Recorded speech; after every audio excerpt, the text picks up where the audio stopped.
Uncle Tom's Cabin by Harriet Beecher Stowe. Chapter 2. The Mother. Eliza had been brought up by her mistress, from girlhood, as a petted and indulged favorite. The traveler in the South must often have remarked that peculiar air of refinement, that softness of voice and manner, which seems in many cases to be a particular gift to the quadroon and mulatto women. These natural graces in the quadroon are often united with beauty of the most dazzling kind, and in almost every case with a personal appearance prepossessing and agreeable. Eliza, such as we have described her, is not a fancy sketch, but taken from remembrance as we saw her years ago in Kentucky. Safe under the protecting care of her mistress, Eliza had reached maturity without those temptations which make beauty so fatal an inheritance to a slave. She had been married to a bright and talented young mulatto man who was a slave on a neighboring estate, and bore the name of George Harris. This young man had been hired out by his master to work in a bagging factory, where his adroitness and ingenuity caused him to be considered the first hand in the place. He had invented a machine for the cleaning of the hemp, which, considering the education and circumstances of the inventor, displayed quite as much mechanical genius as Whitney's cotton gin. Note: a machine of this description was really the invention of a young colored man in Kentucky. Mrs. Stowe's note. He was possessed of a handsome person and pleasing manners, and was a general favorite in the factory. Nevertheless, as this young man was in the eye of the law not a man but a thing, all these superior qualifications were subject to the control of a vulgar, narrow-minded, tyrannical master. This same gentleman, having heard of the fame of George's invention, took a ride over to the factory to see what this intelligent chattel had been about.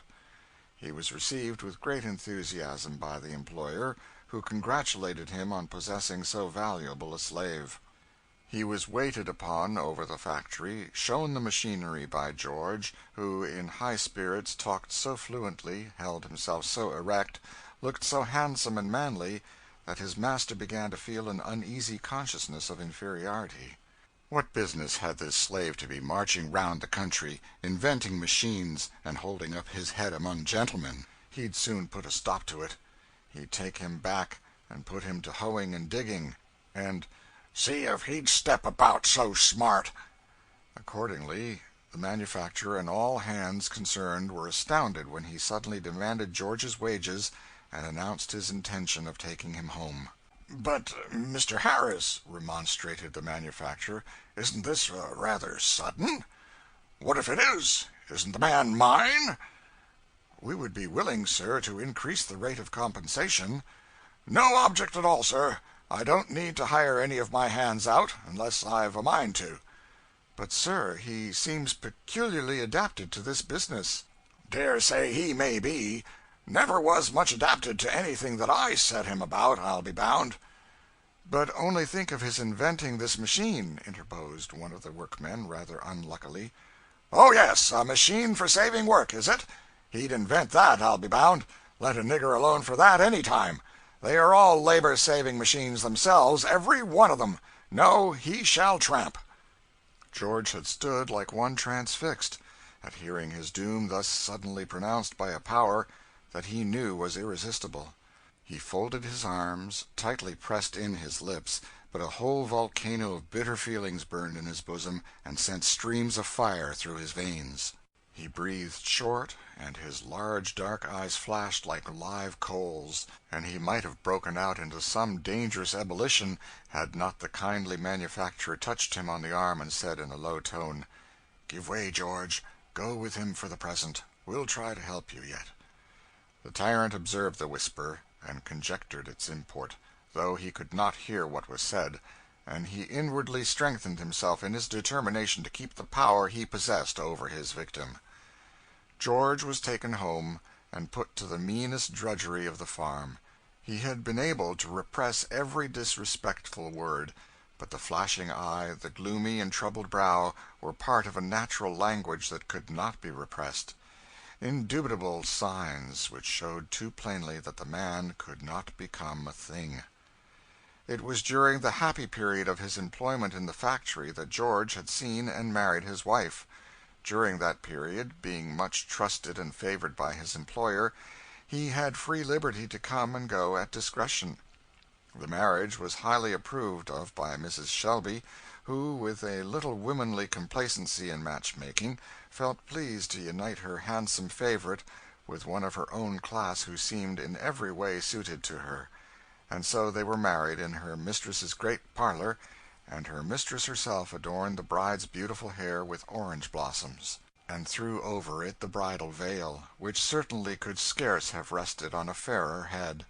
And there was no lack of white gloves, and cake and wine, of admiring guests to praise the bride's beauty, and her mistress's indulgence and liberality. For a year or two Eliza saw her husband frequently, and there was nothing to interrupt their happiness except the loss of 2 infant children, to whom she was passionately attached, and whom she mourned with a grief so intense as to call for gentle remonstrance from her mistress, who sought, with maternal anxiety, to direct her naturally passionate feelings within the bounds of reason and religion.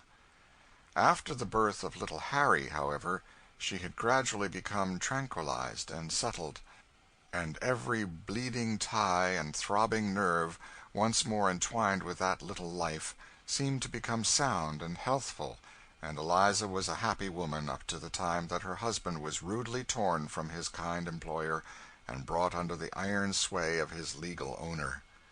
The manufacturer, true to his word, visited Mr. Harris a week or 2 after George had been taken away, when, as he hoped, the heat of the occasion had passed away, and tried every possible inducement to lead him to restore him to his former employment. "You needn't trouble yourself to talk any longer," said he, doggedly. "I know my own business, sir." "I did not presume to interfere with it, sir. I only thought that you might think it for your interest to let your man to us on the terms proposed." "Oh, I understand the matter well enough. I saw your winking and whispering the day I took him out of the factory. But you don't come it over me that way. It's a free country, sir. The man's mine, and I do what I please with him. That's it." And so fell George's last hope. Nothing before him but a life of toil and drudgery, rendered more bitter by every little smarting vexation and indignity which tyrannical ingenuity could devise. A very humane jurist once said, "The worst use you can put a man to is to hang him." No, there is another use that a man can be put to that is worse. End of chapter 2.